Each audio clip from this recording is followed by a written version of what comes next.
कर्म प्रधान है, भाग्य प्रधान नहीं है, कर्म प्रधान है। कर्म तुम करते हो, कर्म बड़ा है कि कर्म करने वाला बड़ा, कर्म करने वाला बड़ा,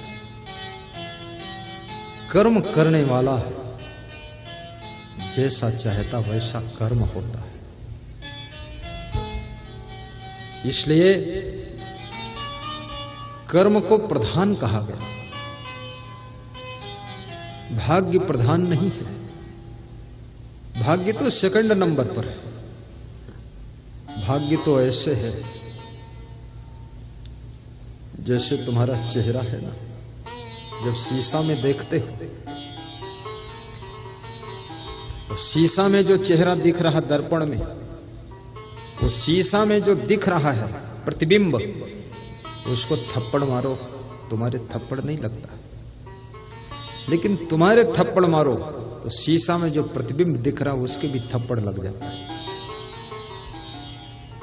यानी कर्म ऐसा है जैसे तुम्हारा चेहरा है, भाग्य ऐसे है जैसे दर्पण में प्रतिबिंब है। जैसा कर्म का चेहरा होगा वैसा भाग्य का फोटो दिखाई देगा। इसलिए कर्म को सुधारो, कर्म को बदलो। और कर्म सुबह से लेकर शाम तक तुम कर्म ही कर रहे हो। हर व्यक्ति चाहता मेरा भाग्य अच्छा। लोग ज्योतिषी से अपना भाग्य विचरवाते हैं, हाथ रेखा दिखाते हैं कि देख लो ज्योतिषी रेखा, कुछ भाग्य रेखा है कि नहीं। ज्योतिषी देखता है, ज्योतिषी का मन प्रसन्न हो जाता है। ज्योतिषी सोचता है रेखा में तो कुछ नहीं देखा, जो तू कर्म करेगा वही भाग्य बनेगा। माननीय प्रधानमंत्री मोदी जी, उनके हाथ में बहुत भाग्य रेखा नहीं है, लेकिन कर्म अच्छे किया है, मेहनत किया, प्रधानमंत्री बन गए। उनसे ज्यादा भाग्य रेखाएं बहुत लोगों के हाथ में। एक भिखारी के हाथ में मैंने 2 भाग्य रेखा देखी और भीख मांग रहा था। तुम्हारी सोच तुमको भिखारी भी बना सकती, तुम्हारे कर्म तुमको भिखमंगा बना सकते, और तुम्हारी बड़ी सोच तुमको बड़ा आदमी बना सकती है। तुम्हारी सोच ही बहुत छोटी है। हमेशा बड़ा सोचो, अच्छा सोचो, समय पर सोचो। और सोचना भी नहीं, केवल करना भी है। सोचने के नाम पर तो बहुत लोग सोचते हैं, लेकिन करते कुछ नहीं। रात भर सोचते, सवेरे फिर बैठे चाय पीकर सो रहे। केवल सोचना भी सार्थक नहीं। सोचना तो ऐसे है जैसे बीज, लेकिन करना ऐसे है जैसे बीज को खेत में बो देना।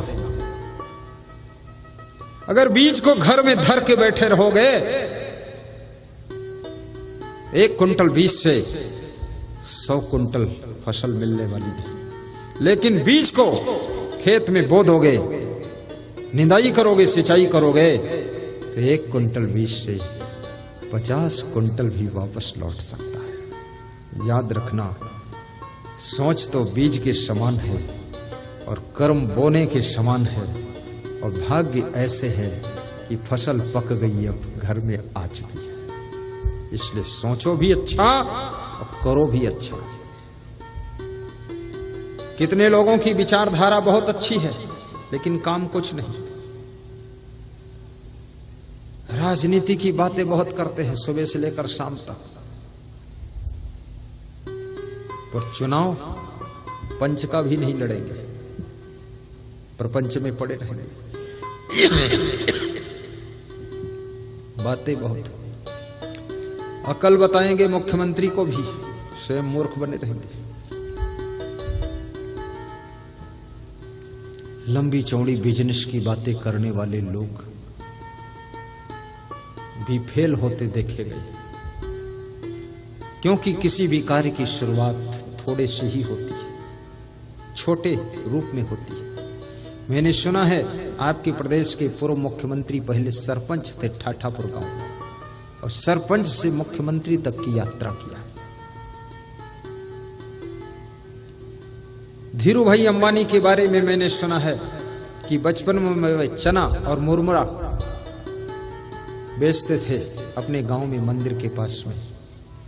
आज वहां से लेकर वो रिलायंस का मालिक बन गया, जाकर जीरो से हीरो बना।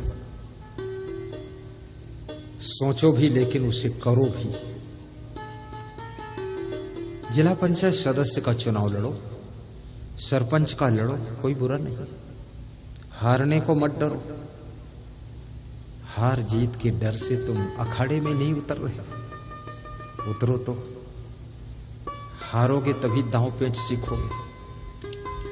15 बार चुनाव हारने वाला अब्राहम लिंकन अमेरिका का राष्ट्रपति 16वीं बार के चुनाव को जीत कर बन जाता, 15 बार हारता। तुम एक बार भी हारने को तैयार नहीं। 10 बार हार जाओ तो क्या बुरा है। जीत हो न हो, जीत क्यों नहीं होगी? आखिर हराते हराते लोग भी तो हार जाएंगे। एक दिन सोचेंगे इस बार वोट दे ही दो, नालायक को निकलने दो आगे। बार बार चुनाव निशान लेकर आ जाता है हंसिया खुरपा।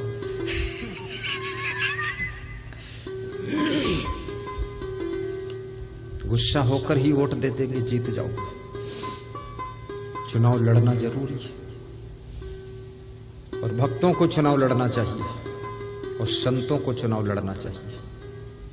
ईमानदार व्यक्ति को चुनाव लड़ना चाहिए, परिश्रमी को चुनाव लड़ना चाहिए, देशभक्त को चुनाव लड़ना चाहिए, वफादार व्यक्ति को चुनाव लड़ना चाहिए, बुद्धिमान को चुनाव लड़ना चाहिए।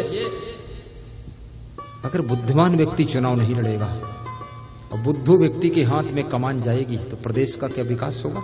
उल्टा डिसीजन लेगा। और यदि वफादार नहीं है देश के प्रति, वो चुनाव लड़कर जीतेगा, देश का उद्धार नहीं करेगा, देश की सीमाएं भी खतरे में चली जाएंगी। हमारे देश की कितनी जमीन पड़ोसियों ने छीन लिया, आपको तो पता नहीं। आप तो अपने पड़ोसी खेत वाले से ही झगड़े मुलझे हुए,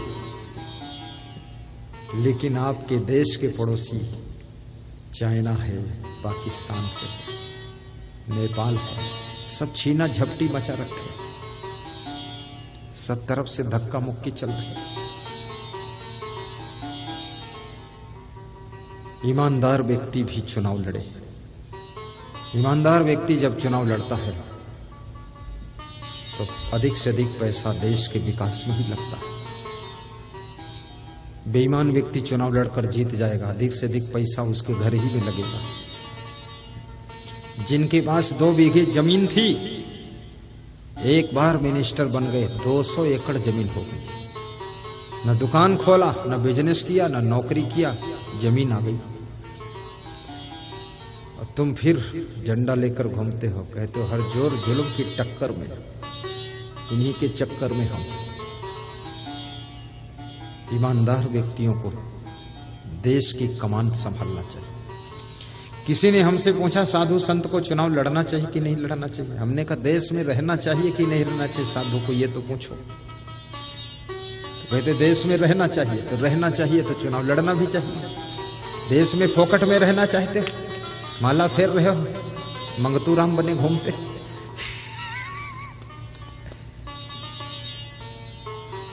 देश में जितने लोग रहते हैं, चाहे साधु हो, गृहस्थ हो, कोई भी हो, सबकी जिम्मेदारी देश के प्रति है। ये देश कोई चाट पकौड़ी की प्लेट नहीं है जो चाट कर खाकर फेंक दो प्लेट उधर। ये देश की रक्षा भी तो करना पड़ेगा। देश नहीं रहेगा तो इसमें साधु संत कहां रहेगा? देश सुरक्षित नहीं होगा तो गृहस्थ लोग कहां सुरक्षित रहेंगे? गृहस्थों की भी जिम्मेदारी है। इसलिए आप में से बहुत बुद्धिमान लोग बैठे हुए हिम्मत नहीं जुटा पाते। मैं आपकी हिम्मत को धक्का मार देता हूं। आओ मैदानी जंग में।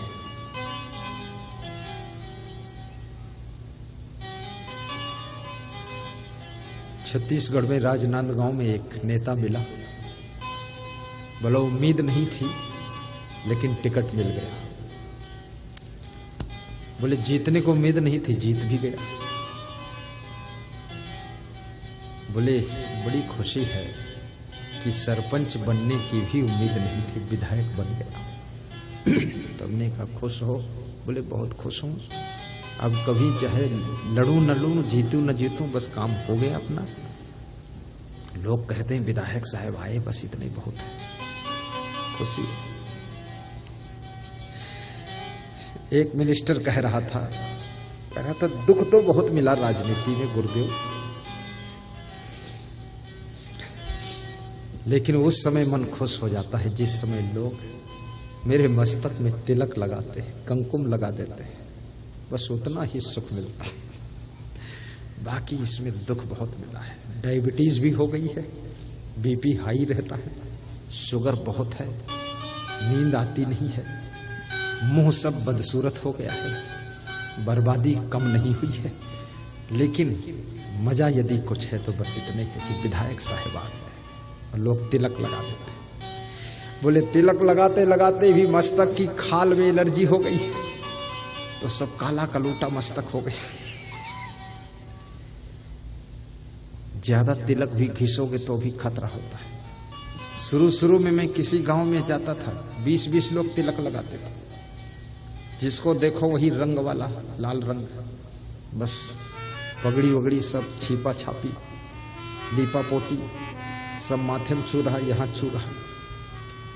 तो मैं छोटा था, संकोची था, नहीं बोल पाता था। अब तो मैं बोल देता हूँ, बस शांत शांत। फिर ज्यादा कोई करता मैं कहता यहाँ लगाता, चलो बात खत्म। ज्यादा माथा में लीपा पोती करोगे तो बहुत गड़बड़ होगा, एलर्जी हो जाएगी। तिलक उलक में भी कोई सुख नहीं है। तिलक तुम्हारी पवित्रता का प्रतीक है, तिलक तुम्हारी सात्विकता की पहचान है।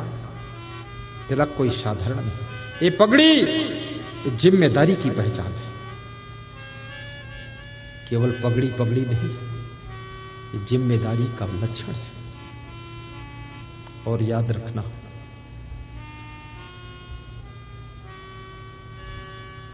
साधु मुख्यमंत्री बने या सदगृहस्थ मुख्यमंत्री बने, मुझे कोई अड़चन नहीं। मेरी तो सोच यही है